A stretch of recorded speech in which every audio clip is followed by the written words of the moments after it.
about the fact that the first change that takes place is in your mind. You have to change your mind before you change the way you live and the way you move. So when we said that the revolution would not be televised, we were saying that that the thing that's going to change people is something that no one will ever be able to capture on film.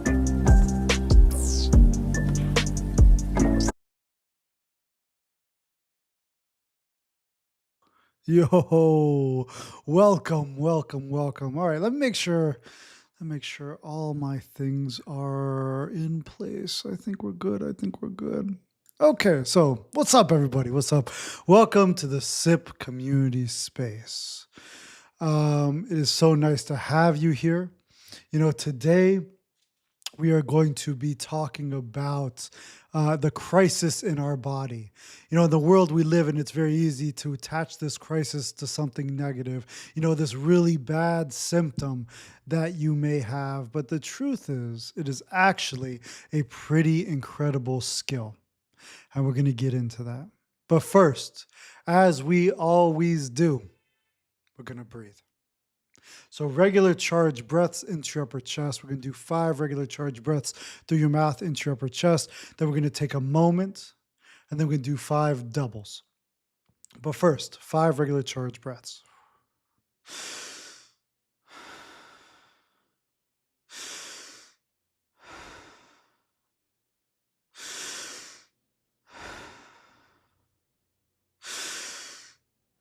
One more. Take a moment, use your eyes, look around the room, look at colors, look at objects. Allow the intensity that you just built into your body to settle. And then 5 doubles. Real easy. 5 doubles through your mouth into your upper chest.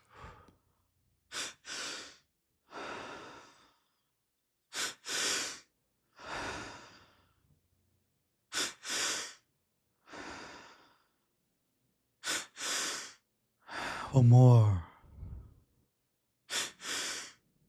Close your eyes. Take a moment. Take your awareness to your body. Connect to the intensity within yourself. Normal breaths. Connect to the intensity wherever you experience it in your body. Hold on to that. Normal breaths. Allow it to settle. And then whenever you are ready, bring yourself back into the room. Use your eyes, look around, connect to the room you are in. What do you experience in your body? What do you experience in your body right now? Right now, you're either connected or you are fragmented. You're either connected or you are fragmented.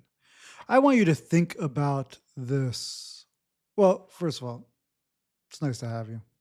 But I want you to think about what we're doing as like implementing consistency into the patterns that will change the entirety of your relationship with yourself and your relationship with the world around you. To be quite honest, the only reason that you practice the patterns that you practice is due to the early consistency of your childhood. The injuries that were consistent in your childhood were the injuries that helped you develop all the skills that you developed. So we kind of have to do the opposite. If you want to change your life, you are and have to think about yourself as a malleable human, a human who can change. You aren't just a product. You aren't just a good. You are a human. You can change. And so that change needs to happen one step at a time. One step at a time. And it may be difficult. You may be doing this for a little bit and be like, Zach, what the fuck, bro? I don't feel any change, at least any change on a larger level. And first, I want to be like, I know you do feel change in moments to moments, but I can understand that when you get fragmented, it feels as intense as it did. But trust me, your only job is to keep walking, one step at a time, one step at a time. Take a breath in your chest.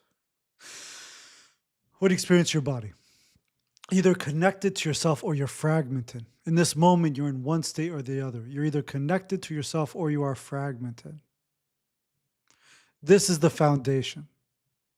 And so, in order for us to build off the foundation, we're going to talk about one of the skills that you come up against probably most frequently in your life, which is the skill of crisis in your body. Oh my gosh. It is such an important skill that we develop, the skill of crisis. It doesn't do what you think it would do, or the reason we have it isn't really probably why you think it's there, right? We have it. Why do we have it? I'm so glad you asked. Well, in order to uh, convey why we have it, I should first, give you the background as usual. So, at the beginning of our life, we grow up in situations where we get connection or we get injury from our parent, from our primary caregiver. When our parent injures us, we then take our awareness to our body and make the feeling that stems from that injury bad. That feeling of sadness becomes our enemy because if you're going to leave me, I need to go with you. And so, if you don't like this old sadness in my body, if you run away from it, if you yourself get fragmented due to this old sadness, then I'm with you. I'm also going to leave this sadness. Take a breath. And so, this informs us of the skills that we have to develop. And so we have this old sadness, we have to leave it. And what do? We make the sadness bad. I'm bad, I'm bad, I'm bad, I'm bad. And then we hold. And it turns into this crisis in our body, this body level crisis. It is such an important skill, such an amazing skill. It acts as like a recycling center, right? The energy of the sadness doesn't just disappear, right? The energy of the sadness still is inside yourself and it needs to find a way out. And so, how it finds a way out is we turn it into this crisis. And so, then what we're able to do is we take this crisis, the energy of this crisis, and we develop these amazing skills, right? You develop body skills, how you use your brain, how you use your body. Or you develop relationship skills. And so this crisis becomes like the foundation, like the underpinning for how we then go out into the emotional world and survive. Take a breath. See if you can connect to your internal crisis. What do you experience in your body? Take your awareness to yourself. See if you can connect to that crisis. Where in your body do you experience that crisis? Where is it located? It's probably horrible. It probably is. It's probably a very fucking horrible, difficult, painful thing to connect to. Good. Do it anyways. Do it anyways. And I don't want you to leave, right? Leaving in this instance is you believing the narrative that comes with it. This crisis wants to trick you. Take a breath. It wants to implement the old skills it knows how to implement. It wants to trick you. You may get tricked, but I want to say come back from being tricked.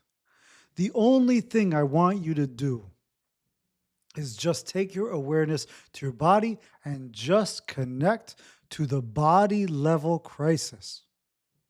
What a beautiful, painful, difficult thing this experience is.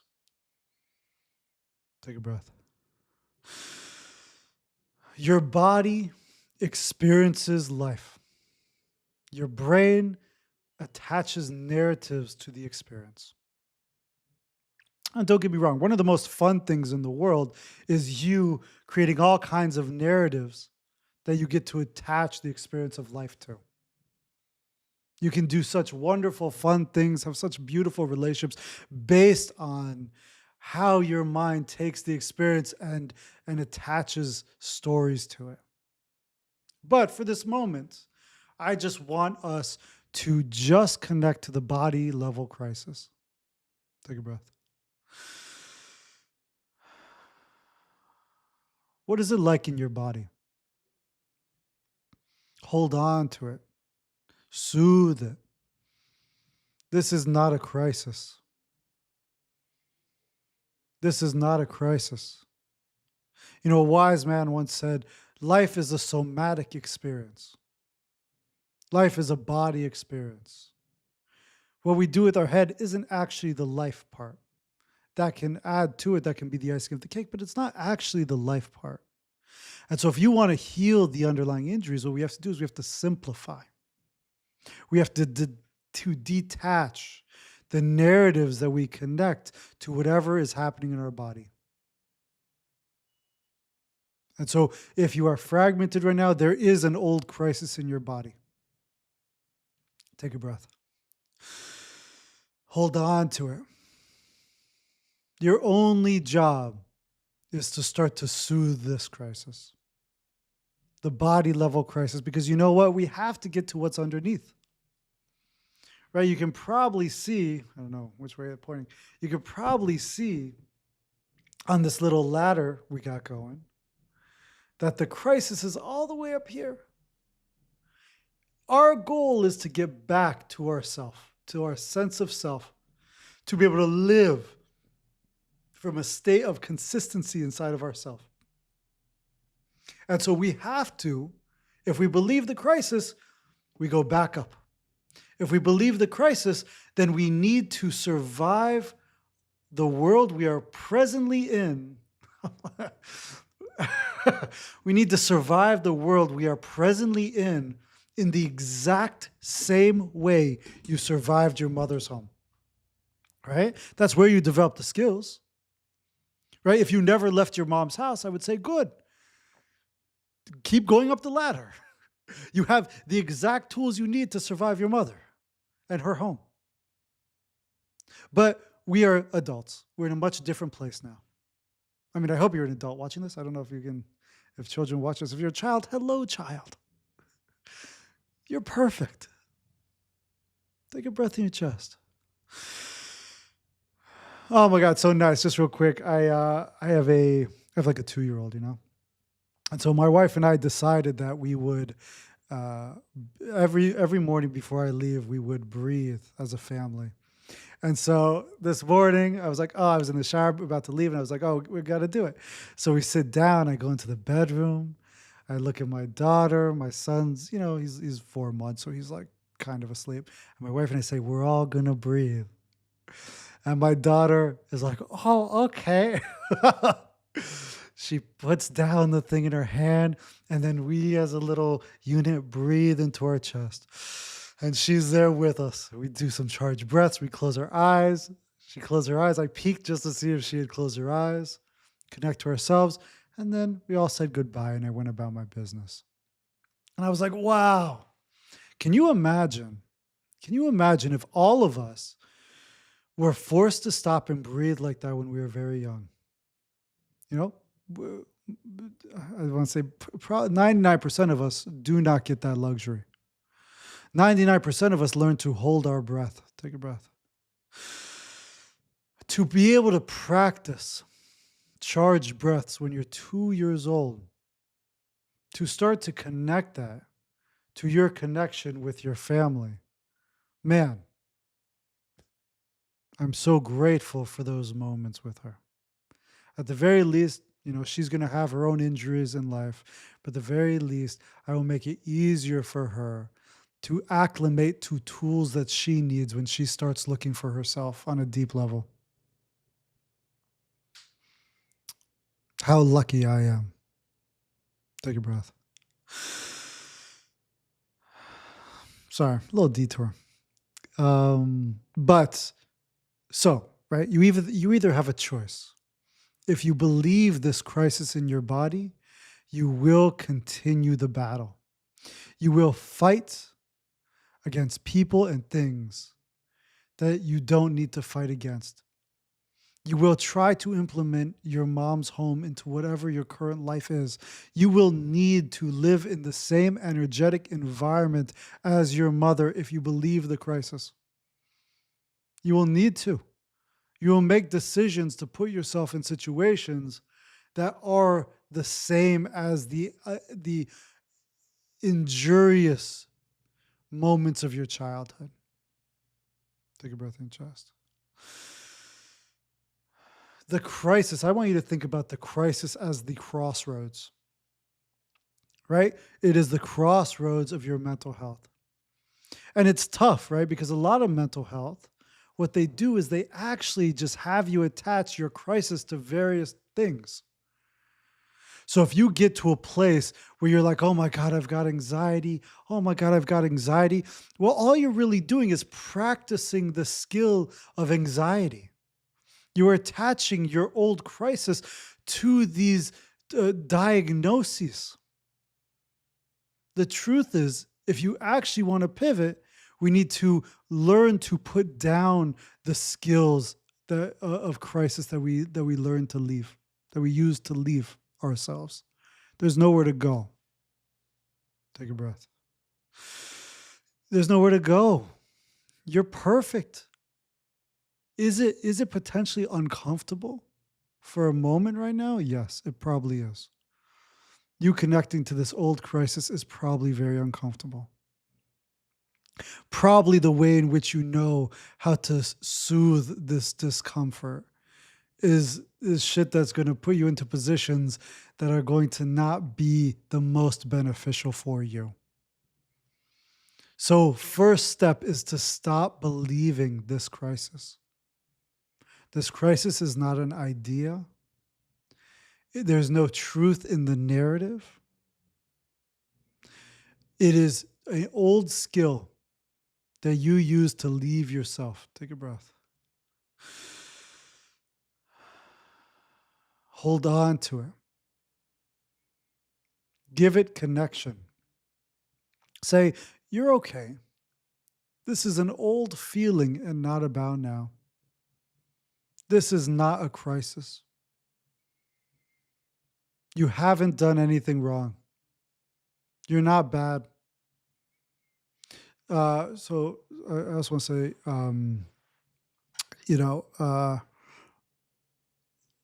the crisis dances. The crisis is like this in between, right?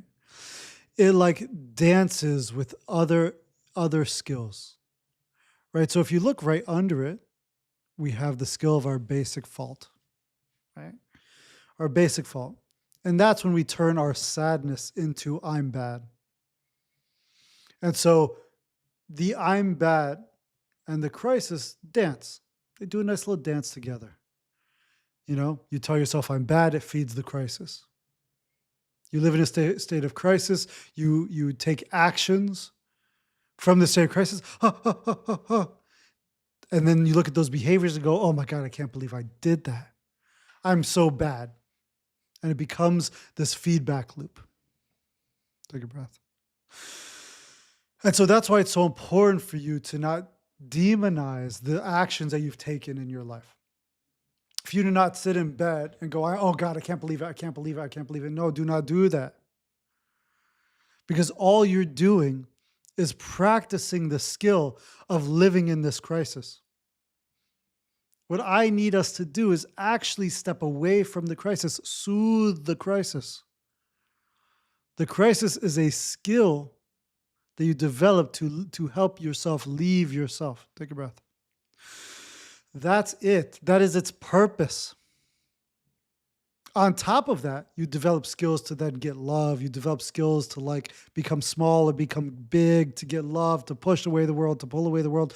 But the crisis itself as just a mechanism in your body is here to trick you to leave. 2 breaths.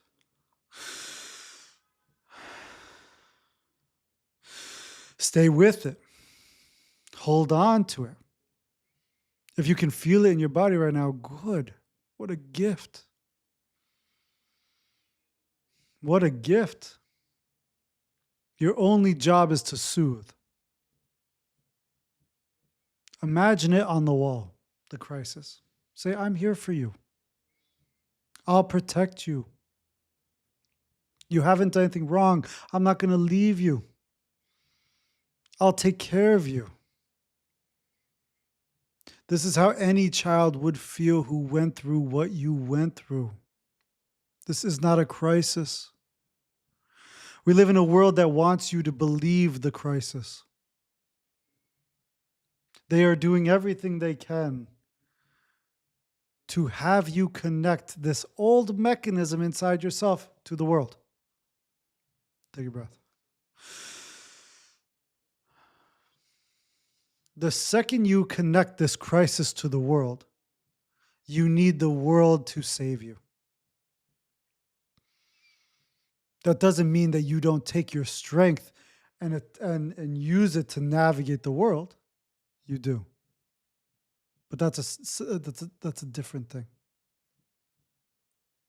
Take a breath. When you experience your body, take a moment. Bring yourself back to you.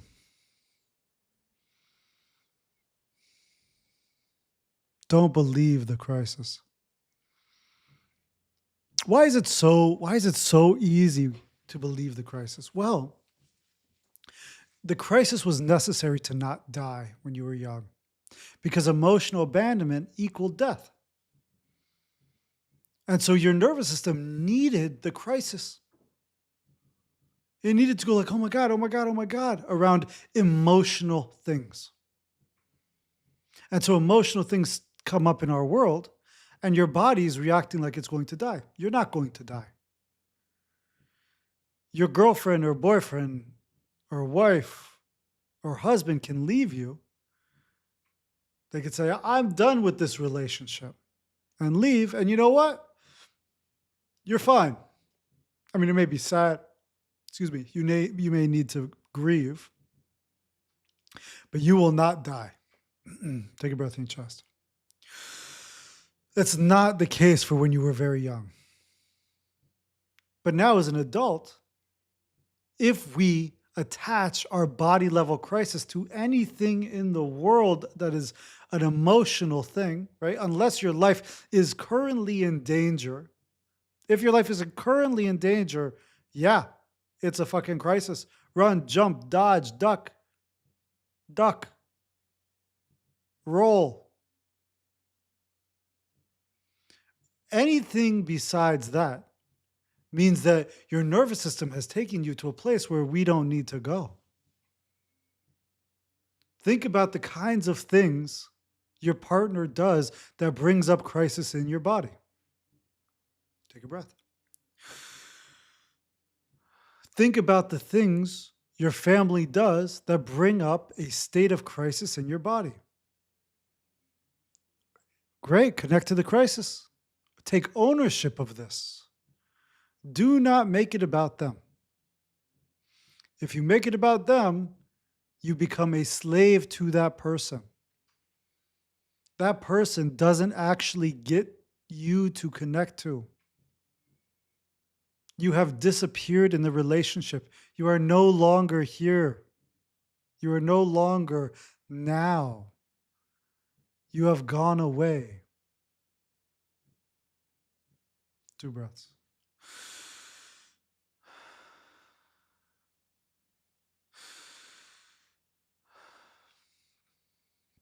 You know, one of the most important things that you can practice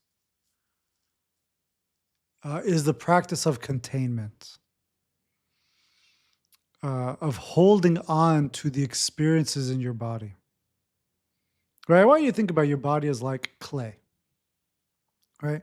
We need to, in order to have lasting change, we need to take the clay and slowly massage it in the direction we want it to go. The direction of connection, the direction of stability, the direction of strength. But we live in a world that is so absent from our bodies. We're in our head, we're thinking, we're all out here. And so we have to develop the skills we need, like containment. Take a breath. Imagine a circle around your body. This is my boundary. I'm safe in my boundary. I'll let you in if I want to. Get everyone out of that circle and then contain the experience. Come back. Hold on to your body. Where in your body do you experience your aliveness? Where? Hold on to this. And I want to say it is so important, right? Maybe you're not able to do this. Maybe you disconnect. I want to say what's more important is you gain the information of what happens when you try to do this. Take a breath. Right? When you try to connect to yourself, what do you do? Do you go, are you easily able to contain the experience? To go like, I can't find anything. Maybe you say that. Maybe you say, I don't know. I can't find anything. Nothing. Or maybe you keep it surface level. Be like, oh, I'm cold. Mm, mm, I'm hungry. Great. What do you experience in your body? Deeper. Practice. You're good. You got this. You do know. You do know. Don't believe the I don't know. Don't believe it. You do know. I need you to be the leader here because no one else is going to save you. Take a breath. You've got this. You can save you. You do know. What do you experience in your body? Maybe that unto itself is an act of defiance. It probably is. Maybe that unto itself is an act of defiance, of rebellion from your childhood. Maybe you so desperately had to hold on to the words, I don't know, in order to make yourself small so that someone else can come and fill in the blanks. Someone else can say, that's okay, I know, I will give you what you need. Take a breath.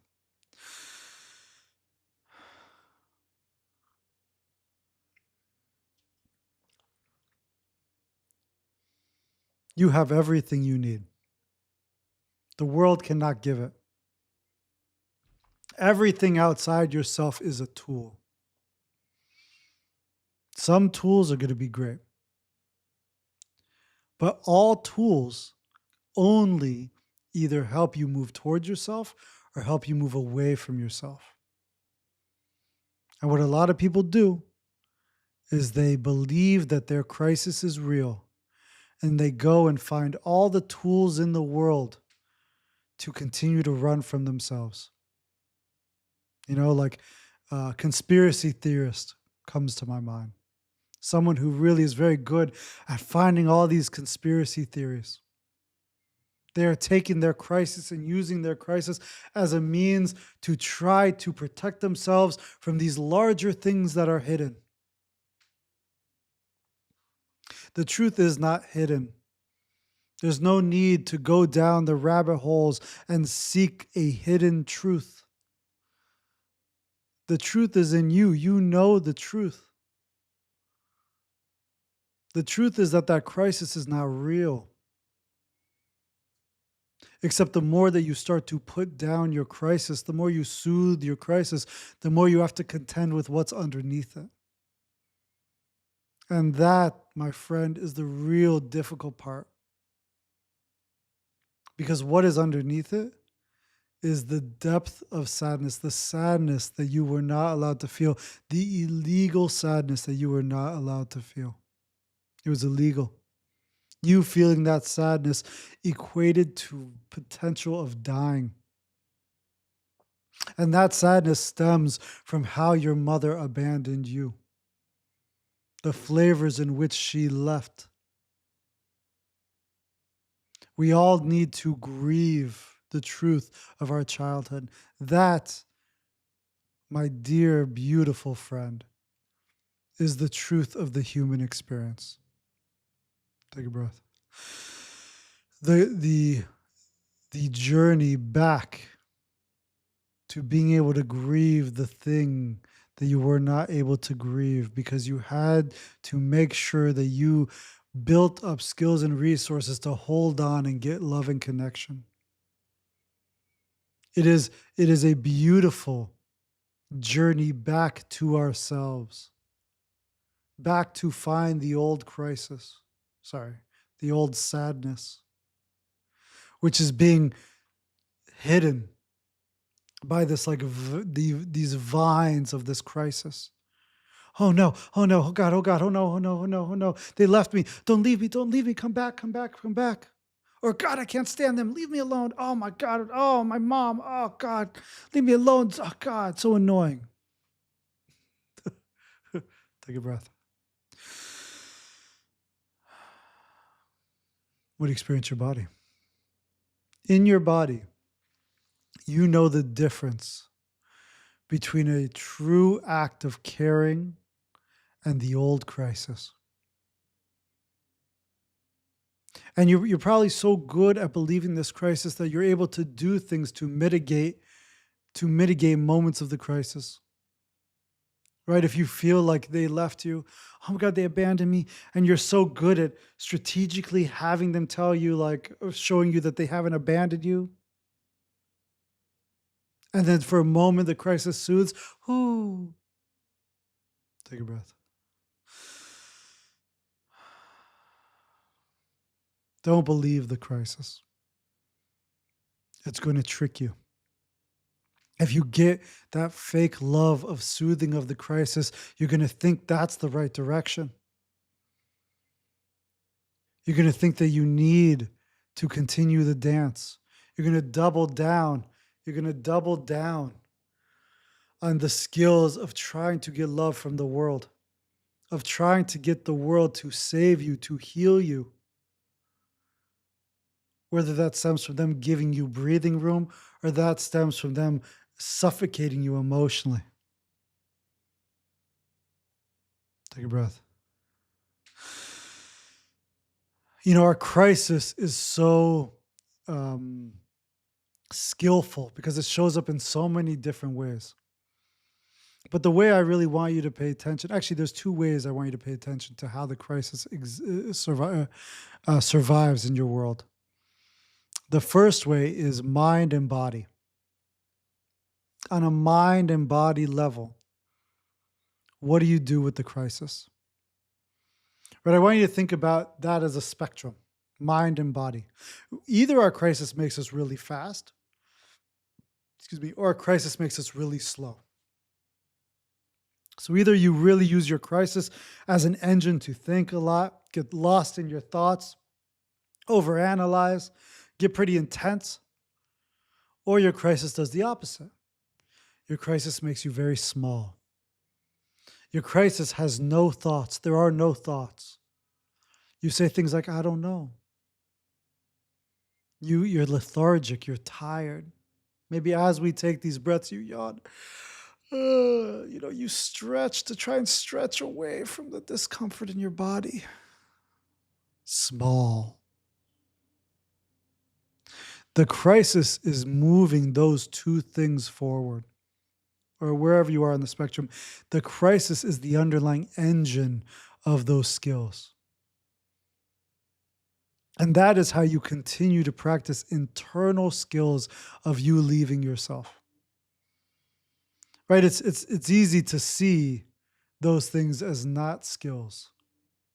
You'd be like, Zach, I'm just tired. Yeah. But you know the difference between emotional tired, and a body level tired, and a real tired, and a fatigued tired. You know the difference. If you believe that you are tired, and it's the emotional tired, then you are being tricked by the crisis, right? Like that's the interesting piece of the crisis, is that it's going to dress up in all these different kinds of ways to try and have you trick it. Sorry, for it to trick you. Right? Your body's gonna be tired. You're like, oh, I'm just tired. I can't do anything. It's essentially believing the crisis. No, you're not tired. Is there a pain in your body? Yes.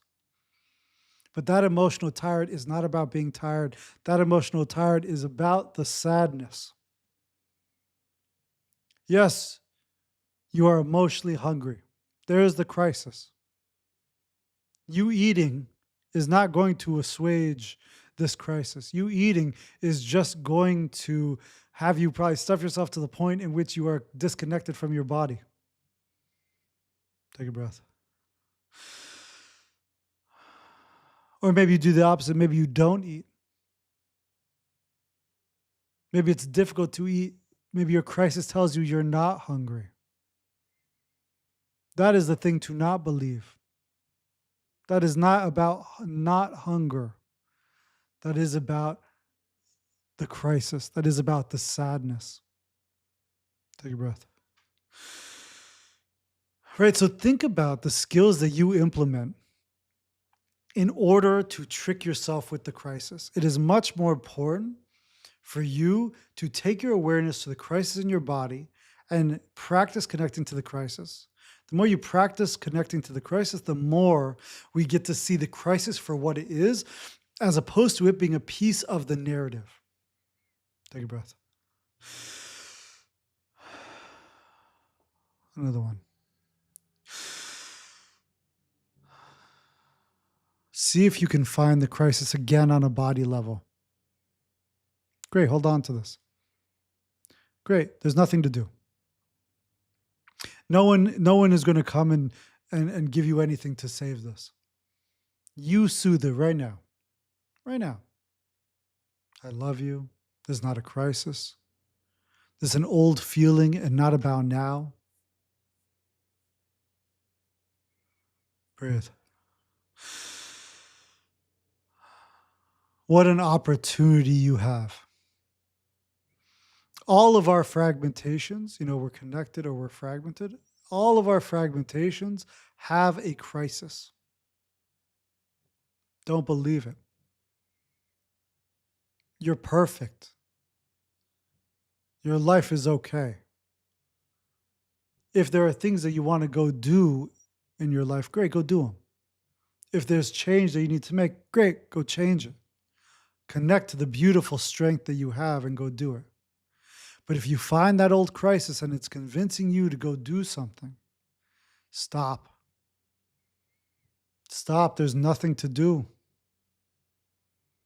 If you take action based upon that crisis, you are leaving yourself. I know this one person in my life who was so good at leaving and going from one place to the next place to the next place. And she was able to think about leaving and imagine, use her imagination to think about how beautiful it's going to be over there. And that gave her this fake excitement that continued to justify the crisis. If you can start to connect to the old crisis, there's nothing to do.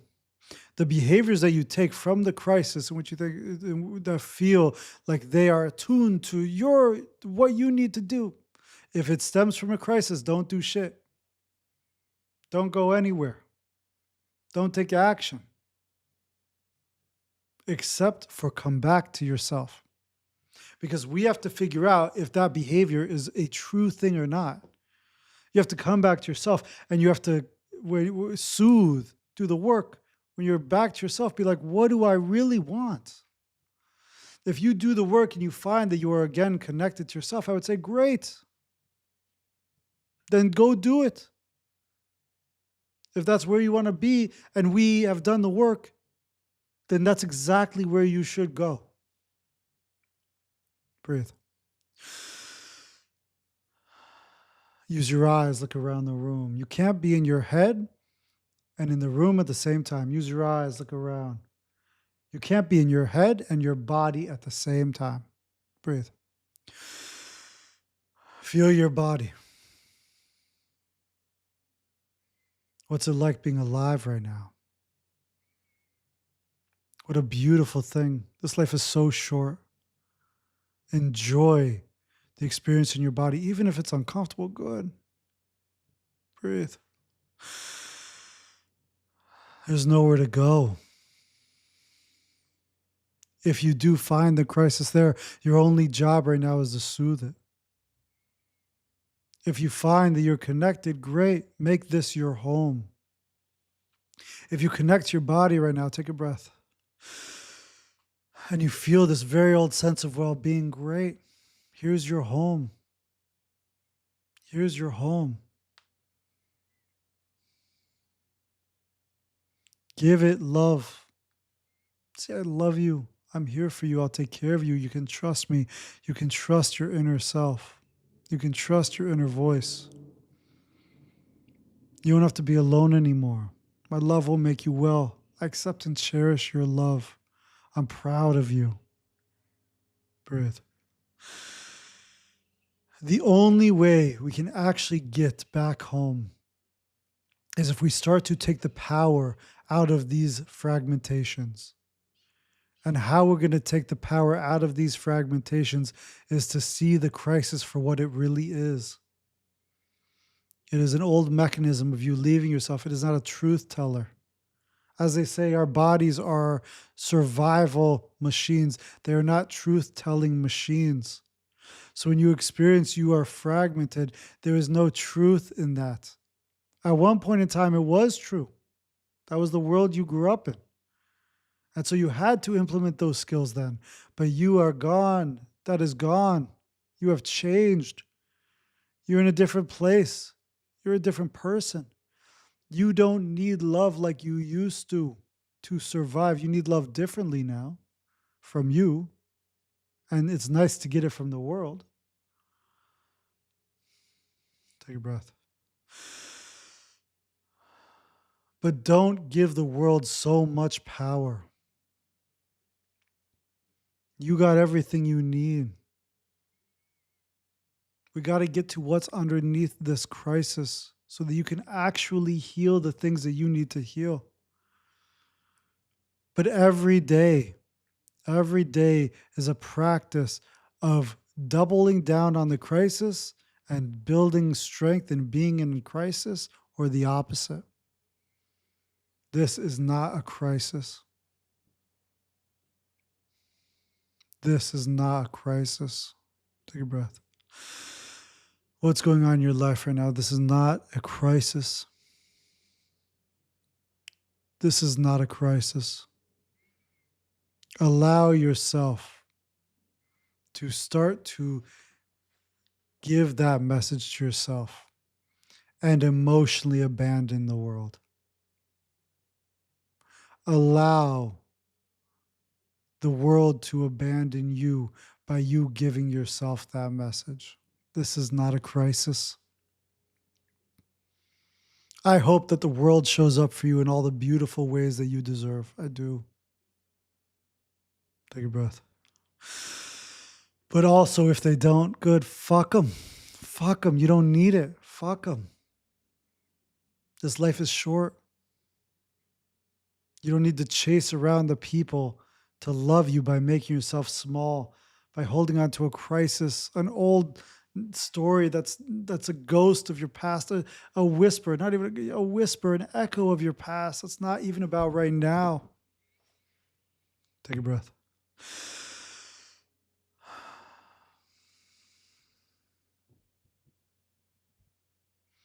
This is not a crisis. This is just aliveness in your body. This is just you. This is not a crisis. Breathe.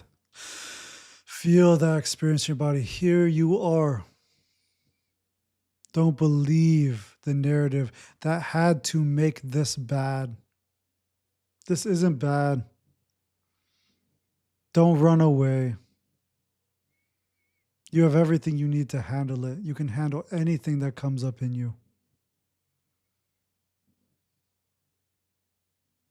Take a breath.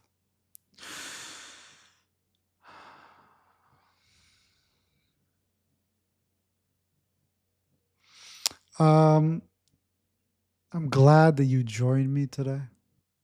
Um, you know, I so didn't want to do this today.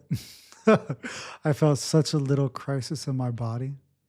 And I was like, no, what a good opportunity for me to have my own therapy session.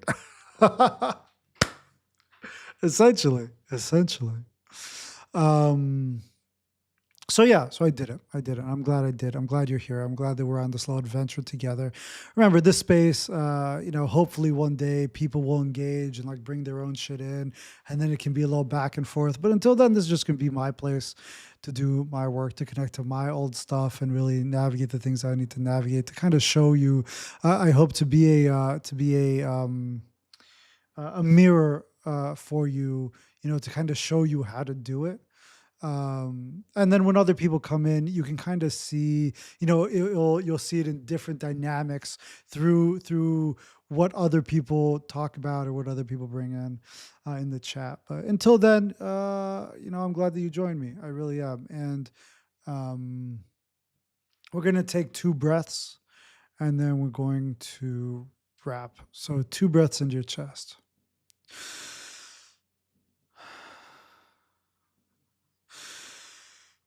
Take your awareness to your body, connect to one word within yourself. One word, one word, one word. Find that aliveness in your body and find one word in that place. Mm, Strength. And you can say it to yourself, you can say it out loud, you can write that word in the chat. But either way, enjoy whatever the experience is. Do not make that experience bad. You can never step in the same river twice. It was a pleasure to be in the river today with you guys. Have a great rest of your Sunday, and I will see you next week. Same bat channel, same bat time.